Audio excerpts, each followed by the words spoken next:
ভুতুড়ে গল্প শীতের এক রাতে মঞ্জিল সেন। সে আজ অনেক বছর আগেকার ঘটনা। আমার এক ডাক্তার বন্ধু সদ্য মেডিকেল কলেজ থেকে বেরিয়ে উত্তর বাংলার এক শহরে প্র্যাকটিস শুরু করেছে। তখনকার কথা আমার ডাক্তার বন্ধুর মুখেই শুনেছিলাম সেই কাহিনী। নতুন জায়গায় নতুন পরিবেশে জমিয়ে বসতে অনেক পরিশ্রম করতে হয়, সময় লাগে। আমার বন্ধুটির উৎসাহ বা ধৈর্যের অভাব ছিল না।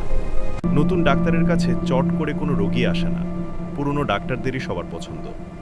তবে আমার বন্ধুটি শিশু চিকিৎসায় সসম্মানে পাশ করেছিল, সোনার মেডেল পেয়েছিল। সে বুদ্ধি করে তার নেমপ্লেটে নামের পাশে MBBS DCH গোল্ড মেডেলিস্ট কথাটা জুড়ে দিয়েছিল। ফলে 2-4 জন করে রোগী আসতে শুরু করেছিল। এভাবে কিছুদিন কাটবার পর এলো শীত, উত্তরবঙ্গের হাড় কাঁপানো শীত। সন্ধ্যের পর রাস্তা ফাঁকা, দরজা জানালা বন্ধ করে সবাই আশ্রয় নিয়েছে ঘরের ভেতর। নেহাত দায় না ঠেকলে কেউ আর পথে বেরোয়। সেদিন রাত তখন প্রায় 10টা। মফস্বল শহরে ওটা কম রাত নয়, তার উপর ঠান্ডার জন্য শীতকালে সবাই তাড়াতাড়ি কাজকর্ম সেরে শুয়ে পড়ে। ডাক্তার 9টার মধ্যে খাওয়া সেরে বিছানায় লেপের তলায় বেশ আয়েশ করে একটা মেডিকেল জার্নাল পড়ছিল।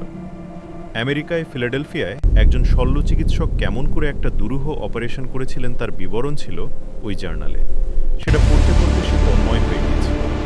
হঠাৎ বাইরের দরজায় ঘন ঘন কড়া নাড়ার শব্দে ডাক্তার চমকে উঠল।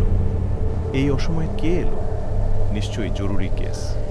আগেই বলেছি, আমার ডাক্তার বন্ধু ছিল খুব পরিতকর। জীবনে প্রতিষ্ঠিত হবার জন্য আলস্যকে সে কখনো প্রশ্রয় দিত না। তাড়াতাড়ি গায়ে একটা গরম চাদর জড়িয়ে সে সদর দরজা খুলল। তারপরই ভীষণ চমকে দুপা পিছিয়ে এলো। দরজার ওপাশে দাঁড়িয়ে আছে একটি সুন্দরী অল্প বয়সী বউ। মাথার সিঁদুর জ্বলজ্বল করছে। বউটির মুখ কিন্তু উৎকণ্ঠায় আর দুশ্চিন্তায় ভীষণ ফ্যাকাশে দেখাচ্ছে। ডাক্তারবাবু, আমার মেয়ের খুব অসুখ। বউটি ব্যাকুল কণ্ঠে বলে উঠল। আপনি শিগগির চলুন। কোথায় আপনাদের বাড়ি? ডাক্তার জিজ্ঞেস করল। বেশি দূর নয়, আপনি আর দেরি করবেন না। বউটির গলা থেকে যেন কাকুতি ঝরে পড়ছে। সে আজ অনেক বছর আগেকার ঘটনা। আমার এক ডাক্তার বন্ধু সদ্য মেডিকেল কলেজ থেকে বেরিয়ে উত্তর বাংলার এক শহরে।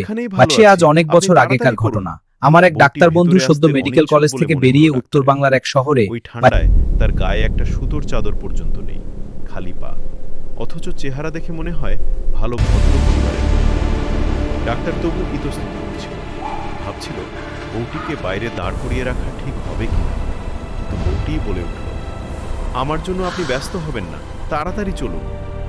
অগত্যা ডাক্তার ভেতরে গিয়ে গায়ে একটা গরম ওভারকোট চাপিয়ে বেরিয়ে, হাতে ব্যাগ, তাতে কিছু দরকারি ওষুধপত্র আছে।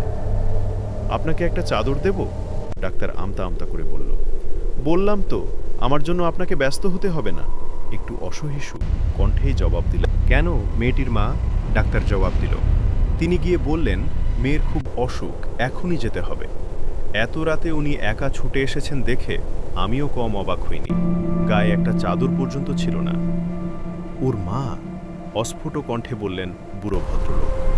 তখনই ডাক্তারের চোখে পড়ল দেওয়ালে টাঙানো একটা ছবির দিকে। হাসি হাসি মুখে সেই বউটি তার দিকে তাকিয়ে আছে, যেন খুব খুশি হয়েছে তার উপর।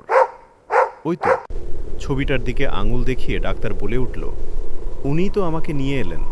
গেট পর্যন্ত পৌঁছে দিয়ে বললেন, দরজা খোলা আছে, ভেতরে যান, আমি আসছি। ঘরে সবাই যেন স্তম্ভিত। যুবকটি হঠাৎ দুহাতে মুখ ঢেকে ফেলেছে। ব্যাপার কি বুঝতে না পেরে ডাক্তার ওর মুখের দিকে তাকাচ্ছে। ওটা আমার পুত্রবধূর ছবি। বুড়ো ভদ্রলোক একটা দীর্ঘ নিঃশ্বাস ছেড়ে বললেন, গত বছর এই সময় আমাদের ছেড়ে স্বর্গে গেছে। ডাক্তার হতভম্ব। মেয়ের কঠিন অসুখে মৃত মায়ের আত্মা স্থির।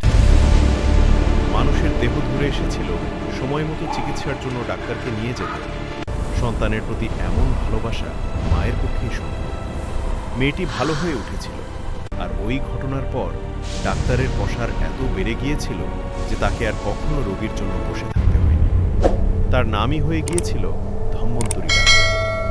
অথচ তার মূলে ছিল এক মৃত মায়ের স্নেহ আর উৎকণ্ঠা।